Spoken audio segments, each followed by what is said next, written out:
With Banjo and Kazooie coming to Smash Bros., I thought it'd be fun to revisit their character designs. The original Banjo and Kazooie came out in 1998. Now, I didn't play it then because I didn't have a Nintendo 64. I had a PlayStation, so instead I was playing Jet Moto 2. Cool.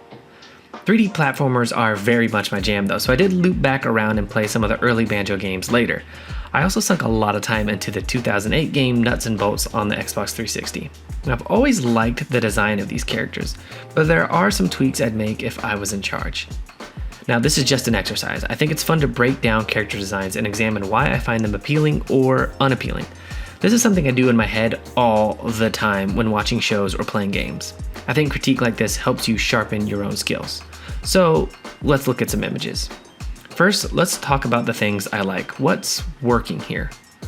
Right off the bat, I love Banjo's shape. It's big, stocky, sturdy.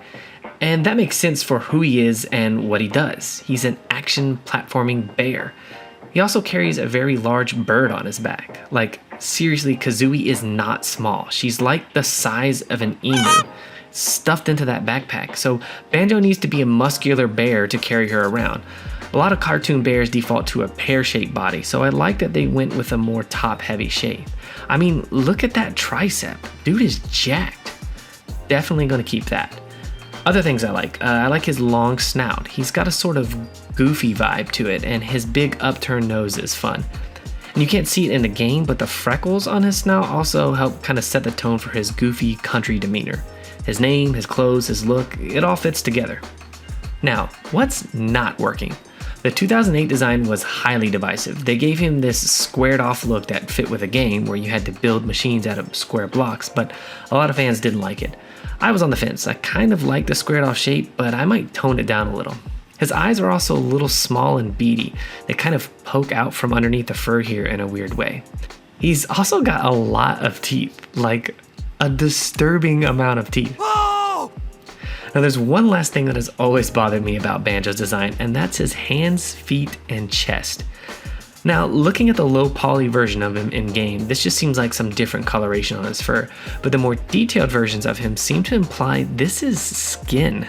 And boy, does that not sit right with me. Does he shave his hands and feet?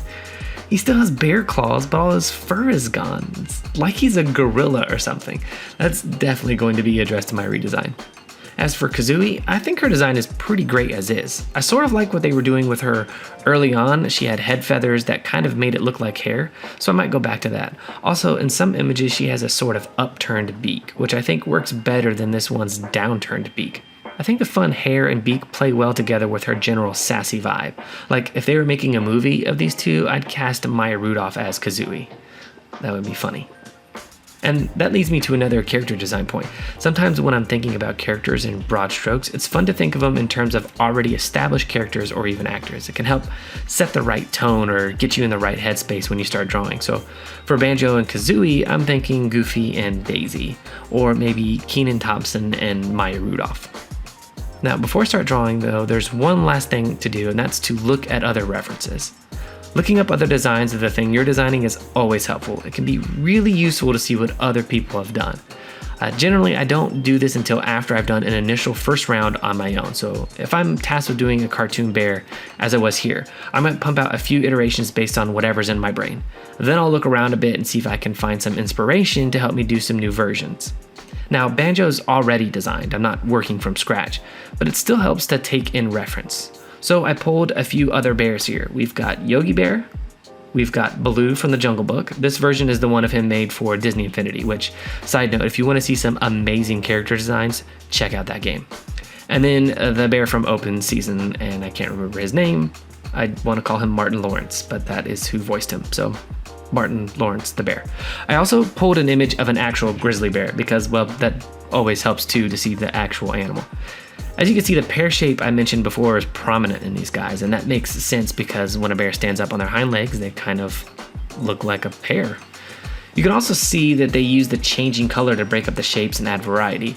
But unlike Banjo, these appear to be fur and not skin. Okay, well, I think we've synthesized enough information. It's time to draw.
And there you have it.